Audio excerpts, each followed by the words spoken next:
económica y agradezco a todos los que, aunque sea con poquito, me están ayudando para construir. Estuve dando clases domingo, lunes, martes y miércoles en la sierra y vi las construcciones, estoy muy contento, va todo adelante, más o menos, con muchos sacrificios, ¿verdad? Y ya también pronto, si Dios quiere, me podrán vender el terreno para el seminario. Pido a Dios en primer lugar, pero también a los padres de familia, que inculquen la vocación a sus hijos. La vocación sacerdotal es el único modo con los niños de 9 a 12 años que ingresen a este seminario, y espero que muchos cardenales, arzobispos, obispos, sacerdotes, religiosas, comiencen a instituir seminarios menores, siguiendo al Concilio de Trento y al Concilio Vaticano II, que dice que se conserven. Es el único modo de reconstruir la iglesia, mis hermanos. La iglesia destruida, despedazada por los malos pastores. Y también muchachitas de 9 a 16 años que quieran ser la esposa de Cristo, que quieran estudiar y estudiar y estudiar para ser tutoras y curadoras de los seminarios que estoy haciendo. Hoy les he preparado, en analogía a lo que dije del Papa Pablo VI, ¿verdad? Que en primer lugar, fíjense bien, la canonización moderna que cambió el Papa Juan Pablo II, que también fue canonizado con ese proceso, y Juan XXIII canonizado, y Pablo VI canonizado, y ya dijo el Papa Francisco que sigue Benedicto canonizado, y luego él canonizado. Está bien, pues está bien, no hay problema, ¿no?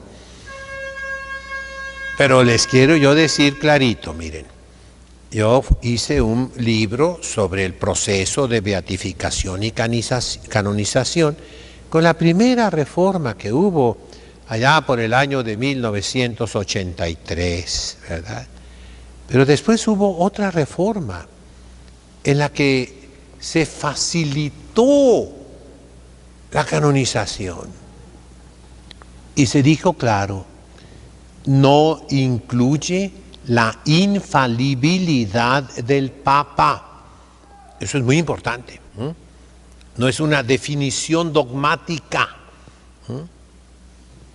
No sé, Juan XXIII es un santo. Eso es un dogma. Ya no, ya no, ya no. Si alguna vez hubo duda o discusión, ahora está claro, no es definición dogmática. No lleva la nota de infalibilidad del Papa. Hay que estudiar, hermanos, hay que estudiar. Ahorita nadie quiere estudiar, nadie estudia. Entonces, ¿qué significa la canonización? Por ejemplo, de Pablo VI, de Juan Pablo II,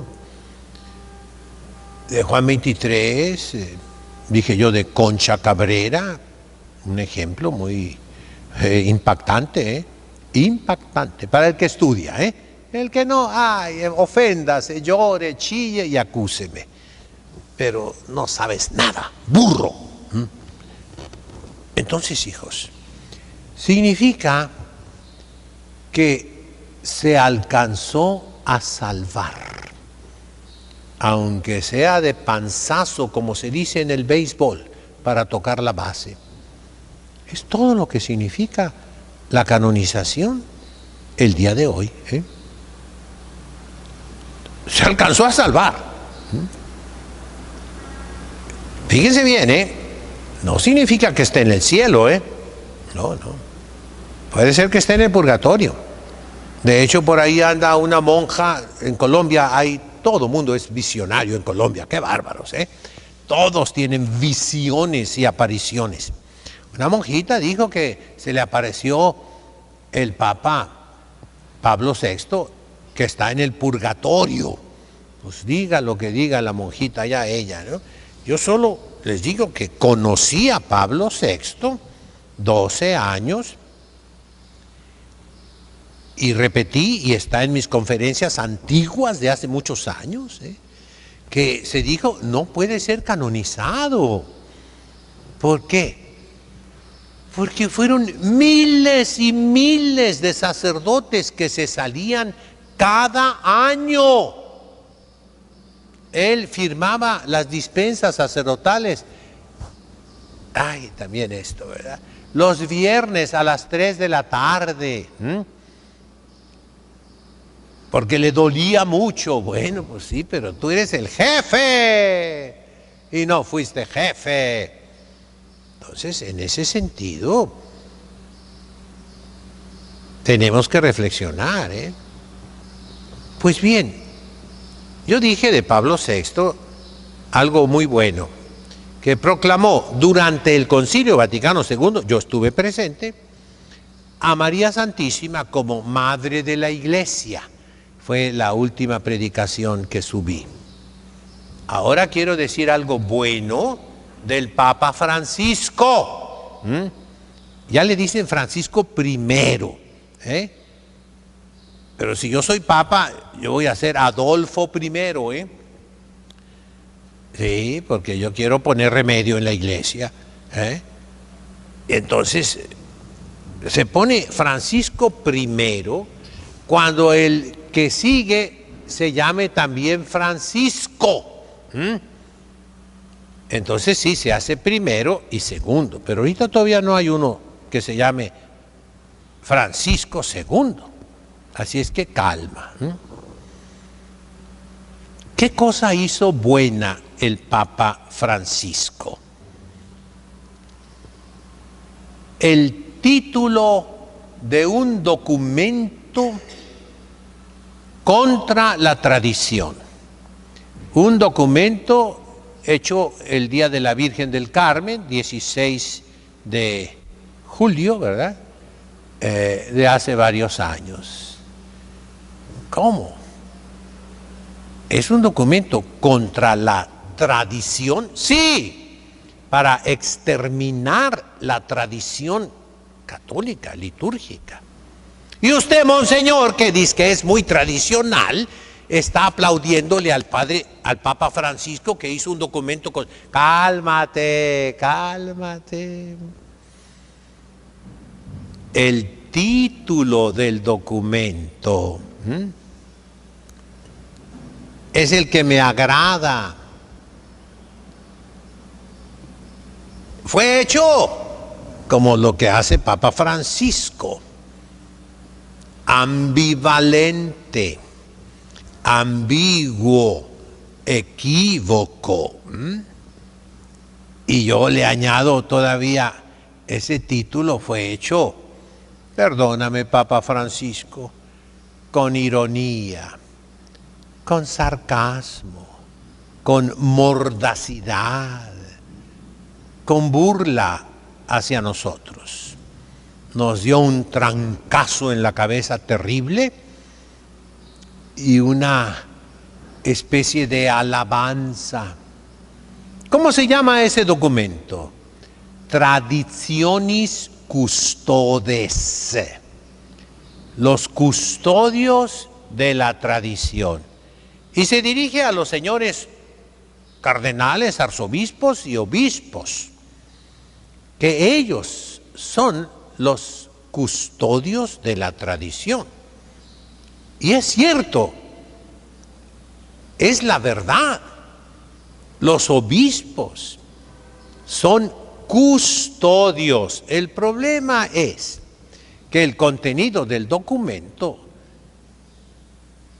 toma la palabra custodio en otro significado, en otra acepción.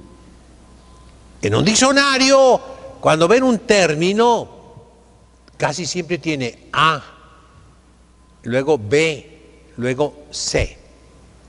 Por ejemplo, onda, sin H, onda, pone A, onda magnética. Son vibraciones en la atmósfera, ¿verdad? B, onda, en sentido vulgar del lenguaje corriente de los muchachos. ¿Qué onda traes? ¡Qué buena onda!, ¿verdad? C, onda en el mar. Significa una ola. En latín, unda, ¿verdad? Y así, custodios puede significar lo correcto, el significado correcto es como ángel custodio, ángel de la guarda, ángel guardián. Los obispos son guardianes de la tradición, porque son sucesores de los apóstoles, son conservadores de la tradición, que es el depósito que Cristo nuestro Señor puso en sus manos. Pero el Papa Francisco, leyendo el documento, tomó custodios como carceleros de la tradición, verdugos de la tradición. ¿Sí? Porque es para matar la tradición.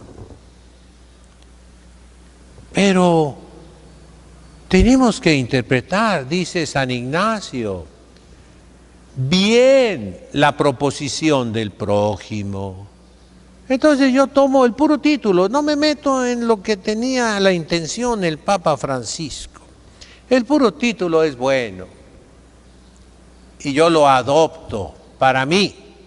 Yo quiero ser custodio de la tradición, guardián, conservador, respetador, cuidador, defensor de la tradición.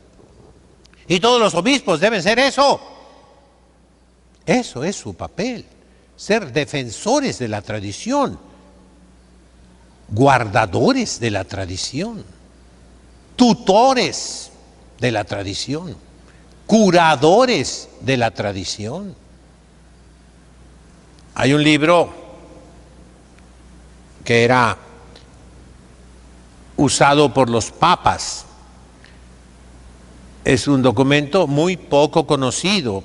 Repito, hay que estudiar, hay que estudiar, hay que estudiar. Se llama Liber Diurnus Romanorum Pontificum, el libro diurno de los romanos pontífices. Y ahí viene el juramento que hace el Papa el día en que lo coronaban, el día de su entronización, el día en que empieza su ministerio petrino de San Pedro. Y ahí dice repetidas veces: no tocaré los ritos de los sacramentos, no cambiaré nada de la doctrina dogmática, de la doctrina moral, no disturbaré la tradición que recibí de mis mayores. Es un libro que obliga a los romanos pontífices, no porque sea un libro, sino por sentido común,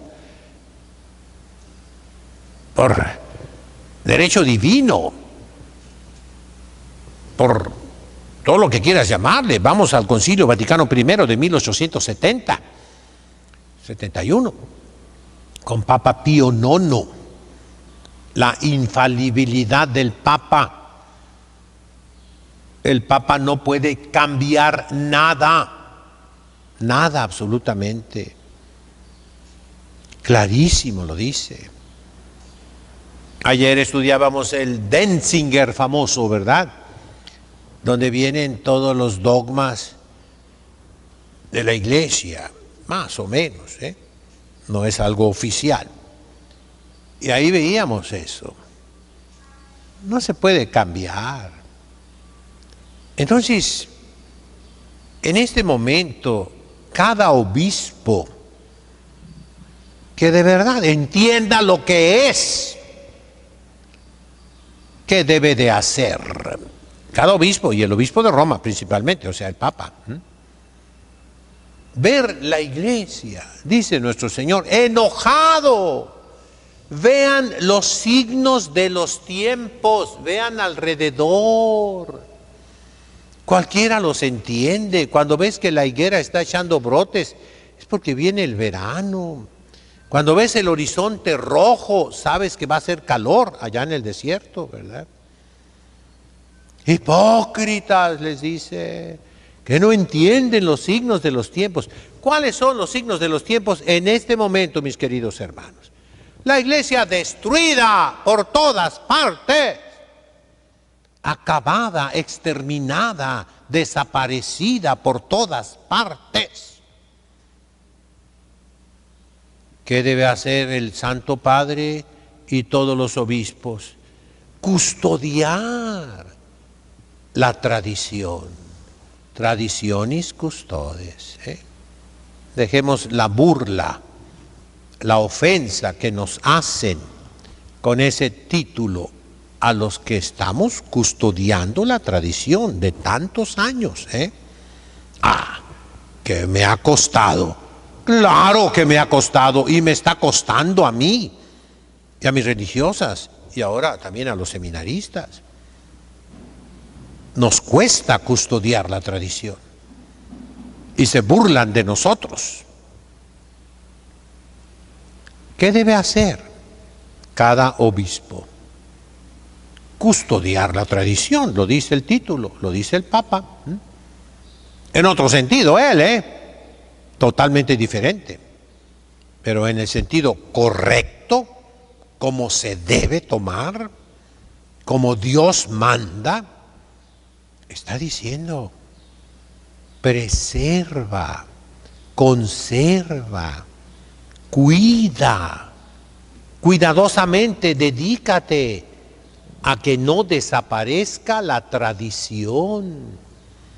¿Y dónde se encuentra la tradición? Ya sabemos, la revelación viene por dos canales. La Biblia, y ahí está, escrita. Y la revelación no escrita. Los hebreos dicen, Torah Shebe'al Peh, la ley que es en la boca, oral, no escrita. Esa es la tradición. Y ya en concreto en la iglesia, la tradición, mis queridos hermanos y pastores, con mucho respeto, se encuentra en la liturgia, en los santos sacramentos, que han sido destrozados por los sumos pontífices, especialmente por Pablo VI. ¿Qué debe hacer un obispo? ¿Ves el incendio? Aquí tenemos extinguidores de fuego, unos cilindros rojos, ¿verdad? Que tienen una maneja por ahí para cuando hay lumbre y vienen instrucciones. Cuando hay una llamarada muy alta, ¿a dónde debo echarle yo el extinguidor o el agua? Arriba, con la manguera. No, dice a la fuente del fuego. O sea, abajo. Ahí le echo y ya la llama se desaparece. ¿Cuál es el primer deber del Papa, cardenales, arzobispos, obispos, para salvar la iglesia en este momento, viendo lo que está pasando, los signos de los tiempos? Apagar el incendio. ¿Cuál es el incendio? El que prendió Pablo VI. Le ayudó Bugnini. Yo lo conocía a Bugnini, un padre de la Sociedad de San Vicente de Paul, profesor en mi universidad de propaganda fide, profesor de liturgia. Yo lo conocí, no fue mi maestro, ¿verdad? He leído mucho de él. Ese incendio fue lo que ocasionó el desastre. ¿Qué deben hacer los buenos pastores, custodios de la tradición? Apagar el incendio. Fíjense bien, un rito, ya se los he explicado mucho, por muchos años. Los ritos son algo que viene de Cristo nuestro Señor a través de los apóstoles. El rito copto, abisinio, etiópico, viene de San Pedro a través de San Marcos en Alejandría de Egipto. El rito de lengua aramea, con todas sus formas modernas, maronita, siriaco o sirio, caldeo, asirio, malabar, malancar, viene de San Pedro en Antioquía. El rito bizantino, griego, ruso, de todos los pueblos eslavos, viene de San Andrés, apóstol, hermano de San Pedro, en Bizancio, o sea, en Constantinopla. El rito romano viene de San Pedro y San Pablo en Roma. Y las demás formas, variaciones, por ejemplo, del rito romano hay una variación dominica. Ahí tengo un misal dominico. Comienza la misa, in nomine Patris et Filii et Spiritus Sancti. No hay salmo. Luego el confiteor. Tiene cambios.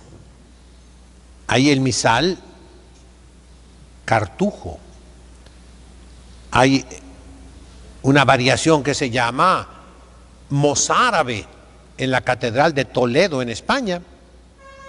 Tengo un misal que publicó Monseñor Palafox, que fue obispo acá en México. Publicó misal visigótico. Hay variaciones, pero los ritos nunca los hizo una conferencia episcopal, como ahora se hizo el rito congolés, del Congo, o ahora el rito maya aquí en México, o el rito de los aborígenes en Australia. No son los apóstoles los que hicieron ese rito, son los obispos. Contra la tradición, contra la tradición. El rito es algo muy serio, no se puede cambiar. Y Pablo VI hizo un rito nuevo. Después del concilio, y no, permítame aquí, un poquito, cálmense los ánimos. No fue el Concilio Vaticano II que dijo eso. El Concilio Vaticano II dijo que se hiciera unos cambios cosméticos, pequeñitos, en la liturgia. Pero Pablo VI metió el bisturí y cercenó, amputó, quitó. Entonces, ese rito nuevo, el que se celebra en toda la iglesia, óigalo bien, estoy hablando en serio. No soy un tonto, Lo que digo lo puedo fundamentar. No corresponde a la tradición. No es un rito tradicional, no. No es el rito romano, no. San Vicente de Lerins, ayer lo vimos, ¿verdad?, en las clases. ¿Qué dice? Cualquier cambio que haya en la iglesia debe ser eodem sensu eademque sentencia, en el mismo sentir, en el mismo modo de pensar. Y dice la Iglesia, quod semper, lo que siempre, quod ubique, lo que en todas partes, quod ab omnibus, lo que de parte de todos. Esa es la tradición de la Iglesia. Y Pablo VI, él es el responsable, cambió todo eso en contra. Un ejemplo es la segunda oración eucarística, el segundo canon, el más breve, el que usa casi la mayoría de los sacerdotes en el mundo. Lo hizo, él lo dice en sus memorias, Luis Buller, colaborador de Bugnini en Roma. Buller escribió un libro sobre la Eucaristía, tiene muchísimos libros, yo he leído algunos. Es un convertido, era un protestante que se hizo católico. Y dice que se le olvidó y la noche anterior en que terminaba el plazo que le dio Bugnini era muy enojón, me traes aquí el canon número 2 que te encargué.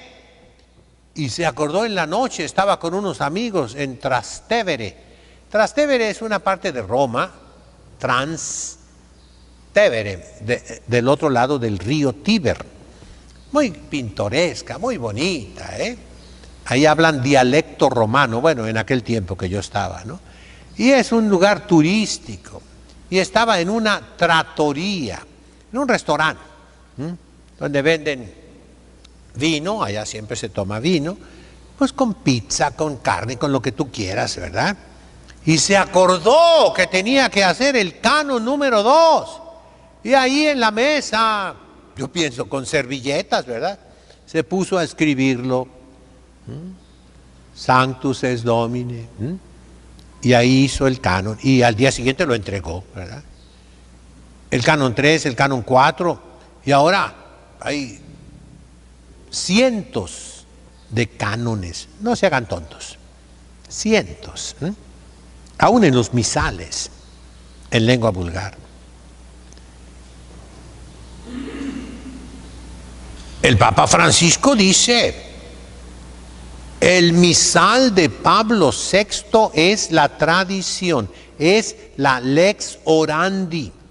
Santo Padre, permítame, Papa Francisco, soy su hijo, lo quiero mucho, siempre lo he defendido. Desde hace 10 años yo siempre he dicho, usted es el Papa, y a las pruebas me remito, me he peleado con muchos. El Papa es Francisco, yo lo he defendido. Si hablé contra sus ambigüedades, nunca lo mencioné a usted por respeto, no por miedo, por respeto. Ahora sí, ya lo estoy mencionando, porque Santo Padre, ya, es el colmo, Entonces, Santo Padre Francisco, fíjese bien, la ley de la oración es el misal de San Pío V, que es milenario, que viene desde los apóstoles. Ya les he hablado que la lengua latina la hablaba nuestro Señor Jesucristo. Si ustedes ven la película La Pasión de Cristo de Mel Gibson, van a oír a nuestro Señor Jesucristo hablando latín con Poncio Pilato. ¿Por qué? Porque según el derecho romano, los oficiales romanos siempre debían hablar en latín. Y nuestro Señor era un judío y era un rabino. Los judíos hablan muchas lenguas y los rabinos judíos más lenguas. Todos los rabinos que yo he conocido hablan mínimo 15, 16 lenguas. No estoy mintiendo. Vamos a Los Ángeles para que hablen con un rabino. Cualquier lengua te la habla. Son personas de estudio. Desde niñitos se la pasan estudiando. No son tontos. Mis respetos en ese sentido. Entonces, vemos en los martirologios cuántas jovencitas, mártires, vírgenes y mártires, que eran patricias, no plebeyas, que eran nobles, que eran parientes de los emperadores. Y San Pablo menciona, en la casa del César, de Augusto, había cristianos. Y los cristianos nobles en Roma hablaban latín. Y San Pedro y San Pablo no eran tontos. Ahora los ponen como pobres pescadores. No, eran personas ilustres, instruidas. Hablaban latín. Y el rito latino romano viene de San Pedro y San Pablo. Esa es nuestra tradición. No fue en griego, fue en latín. Entonces, el rito moderno, hecho por Pablo VI, propugnado por el Papa Francisco, no es ley credendi, sino solamente, y estoy repitiendo lo que he dicho ya desde hace años, solamente en la medida que contiene el misal de San Pío V. El misal de Pablo VI es la ley de la oración únicamente, exclusivamente, en la medida que contiene al misal de San Pío V. Lo que está en el misal de Pablo VI y no está en el misal de San Pío V, no es ley credendi. Es el ofertorio de los judíos, Birkat HaMatzon. Veracá, contraído en estado constructo, es Birkat, la bendición, HaMatzon, de los alimentos, de la comida. De ahí sacaron. Baruch atah Adonai Eloheinu melech haolam. Bendito seas tú, Señor Dios del universo. El ofertorio nuevo no es quod semper, quod ubique, quod ab omnibus. No. Es una introducción intrusa. La oración eucarística número 2, ya la mencioné. La tercera y la cuarta y las 500 más que hay, no son quod semper, quod ubique, quod ab omnibus. No son lex credendi, no son, Santo Padre. No son, créame, soy doctor en teología. Y toda la vida me la paso estudiando. Usted es mi obispo, ¿cómo no? Pero, perdóneme, no es doctor en teología, como yo. Entonces, por favor, Santo Padre, no diga cosas que después de su muerte van a ser reprobadas, como fueron las de tantos pontífices. Pero yo le agradezco el título de ese documento que nos corta la cabeza a todos los que somos verdaderos custodios de la tradición. Si alguien entendió esto, qué bueno. Pero estoy seguro que ni les importa, ni lo entienden, y que nadie se va a preocupar de que la iglesia se esté acabando. Lo digo con mucha tristeza, en nombre del Padre, del Hijo, del Espíritu Santo.